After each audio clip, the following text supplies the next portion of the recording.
Would you like to be able to be a leader and lead, but without the fear of losing control of the situation? So in this video, I want to help you with exactly that to make that shift. So hello, my name is Michael Quigley. I'm the founder of Catalyst. I'm on a mission trying to help 1 billion people. So I want to help you as a leader to make that shift from I've got to do it, I've got to go involved in everything myself, it's got to be me, towards the visionary who's inspiring people, showing them the vision for where they're going and telling them how to do it. It's not easy. Right. I get it. I understand it as a business owner myself. As somebody think I've got to do it, I've got to make it happen. And yes, you have to have that spirit. You have to have that ability to get involved where needed, to put in the hours. You've got to have that. But I'm guessing you've already got that. What you need to do is to make that shift towards thinking it needs to be me all the time to it needs to be done really well. Right. But how do you actually do that? And why should you do that? Well, firstly, because if you're scaling your business, you'll reach a point where you can't do it all yourself. You might already even be at that point. You've got multiple locations, hundreds of staff, you've taken the business online, whatever you're doing, you can't be involved in all of it, but you have the responsibility. And also, what if you're ill? What if it's a situation where you don't actually know? Somebody knows better than you. You will reach a point where the kind of got to do it myself just takes you so far and it won't get you to that next level. I was living a training session once, and this guy said in a time management session, yeah, but Mike, it's quicker if I do it myself. So that shows that you're only going to be able to take yourself so far and you're going to get really stressed. But how do you actually make that shift, right? Because it's not easy. Well, I've got something visual. So if you think of it almost like a string, right, or a piece of tape, as a visionary, what you need to be able to do is to provide the vision for where you're going so people get it and go, all right, that looks cool.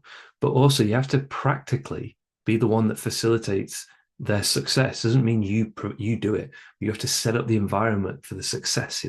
Say like a child, you're teaching a child to ride the bike. You buy them the bike, you get the stuff, but then they've got to do the bike, and you're like, off you go. I'm watching, but off you go. Think of it like that. So results and relationships. It's all about results and relationships. I want you to think about that. So this is how you move into the visionary mode. Anything you're doing, project, business, whatever, you've got to have a start point and you've got to have an end point. This thing's so big, can't even fit over the whole screen. But you've got to have a start and an end point in your vision. It's not a moment in time. It's a start and an end, even if that start and end is from now till I'm dead, right? But you got to have the start and end point. Okay, that's the first thing. Then you got to think about it and you think, okay, what's the result? Here's where we are, and here's what the result we need to get to. We need to have the product launch. We need to set up in the new country. We need this many sales. We need to write that book, whatever. So start and end, right? So everything you think, what's the start and what's the end? Got that. But then as you can see, there's going to be like a lag. It's going to be this kind of like, it's a bit messy. It's not how I thought. Don't think in straight lines. Straight lines is great for sunlight, and it's great if you're an engineer. But if you're a business owner, it looks a bit more like this, right? It's all over the place. That's fine.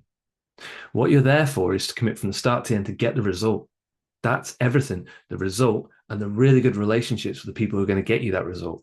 This bit, this middle bit, right? It's not abdication responsibility to have a bit of wiggle room, because you might think it's got to be like this, but actually, maybe it needs to be more like a circle. Yeah. Maybe it needs to go over there. Maybe it needs to be messy for a bit, right?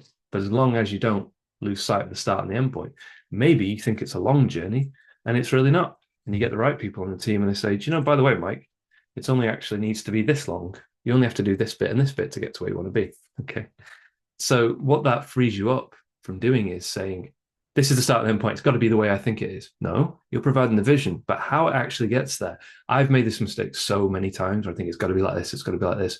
When you have the right people, they'll say, no, we're going to do it this. We're going to do that. And I'm going to do it in that way. And that's better. You think it's actually really, that's better. And you can take a step back. It's such a good feeling. You think, well, I don't need to do this. They can do it better than me. And but you feel that you trust them and you feel confident rather than that fear of losing control. If anything, it feels really good because I know what that's like to feel, no, I need to do it myself. This is the opposite. All right. So call to action, right? First thing is keep that little analogy in mind. Maybe get yourself a piece of tape or some string and think, where's the start point? Where's the end point? And the journey can be whatever it needs to be. It's not a straight line. Life is not a straight line. Business doesn't work like that. Don't set yourself up for failure. But the call to action is rate yourself, right? Your relationships and your results.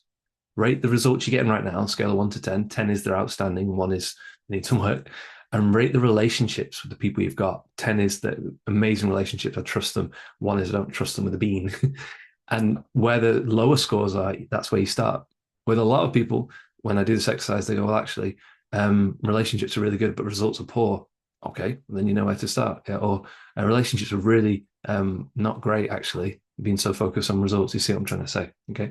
And if you scare yourself really well on both, how have you managed that, and can you pass that on? Right. So I hope that helps you to make that shift. Remember, as a visionary, you need to be able to provide an image, but you also need to be able to do something practical with it. Right. If you enjoy that video, please give it a like, please comment below. You know, what's some of the problems that you're coming up against as you scale, as you start to step back? Is it an emotional problem? Is it a strategic problem? It's not easy to make that shift from doer to visionary. I know I've had to do it myself multiple times. If you'd like more help with leadership, click on the link with this video below. There's all sorts of free videos and articles that can help you. So thanks for watching. Take care and see you soon.